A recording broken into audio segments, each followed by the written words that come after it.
All right, switching gears now. Let's head over for another check of the weather before we begin the week. And Alana, another soggy work week ahead. Yes, but we get a little bit of a break tonight and into tomorrow morning, but then things start to change for a portion of the state. We begin with that great view from Sandy. Thanks, Don, for sending it our way. I'm going to show you that pop of color here.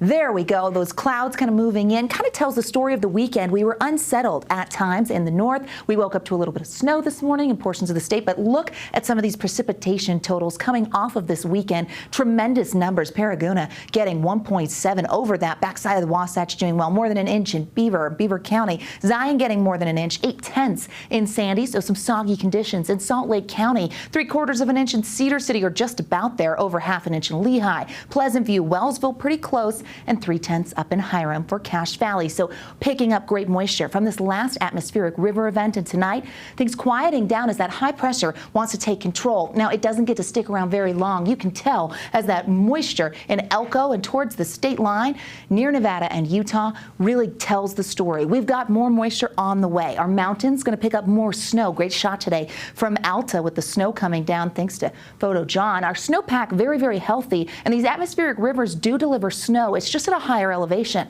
As you look at some of these percents, tremendous numbers on the eastern side of the state at 204% of average. Southwest Desert looking great. Tooele County almost to 200%. Even up north in Cache Valley, very healthy percents, and we want to continue to accumulate. April 1st is when we typically see that measurement for runoff and the rest of the season, so we want to accumulate until then. Winds really targeted the southern portion of the state, not a surprise, and tomorrow we could get gusty because we have the chance of a thunderstorm yet again, isolated in nature, but looking at them for the afternoon and evening.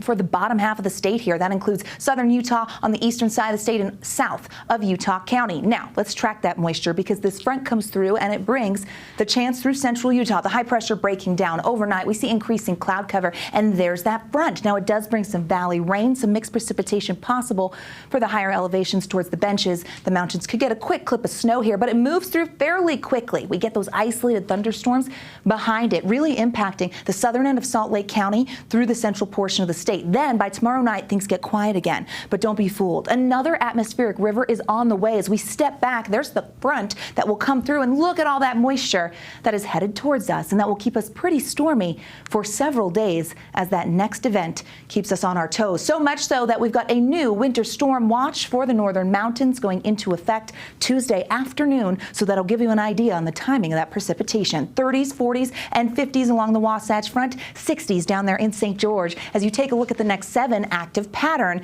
St. Patrick's Day on the forecast, temperatures in the 50s and 60s in St. George. The Wasatch Front also sees an active pattern with the chance of precipitation. We're talking moisture, folks, rain likely from that atmospheric river.